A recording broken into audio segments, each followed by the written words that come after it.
All right, this is where we turn to Just the News in Washington. There's a new member of their team right there. You see him, Nick Givas. First of all, welcome to Just the News in Real America's Voice. Nick, good morning. What kind of scoops you got this morning?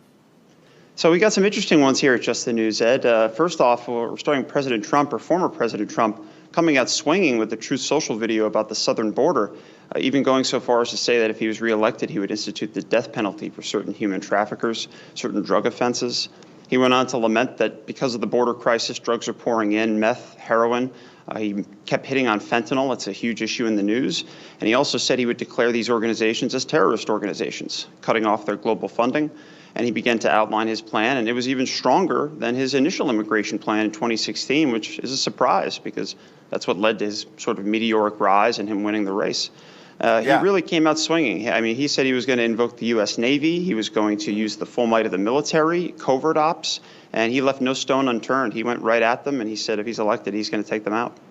Well, you're right. That's the issue that fueled his rise. We've heard again and again, that fentanyl is basically at this point a bioweapon, and there's enough on the streets right now to kill our population many times over. That probably being one of the number one things that we need to tackle, and thank God there's now an initiative to do that. It's good that he's doing it, but what about in the Senate? Is there any action there as well?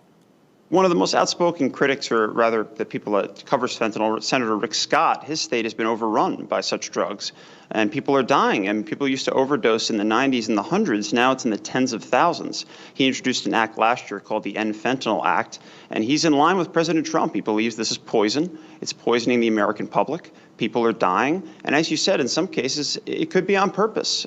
Some drugs are tainted with fentanyl. It's not just fentanyl on its face. It's laced with heroin. It looks like Halloween candy in some cases. Children have been found to be overdosing on it. So it's a national crisis, and it does tie into the porous border. Absolutely. Great job, Nick. Welcome to the team. We'll see you next hour talking about something a lot of reviewers care about, the Brunson case.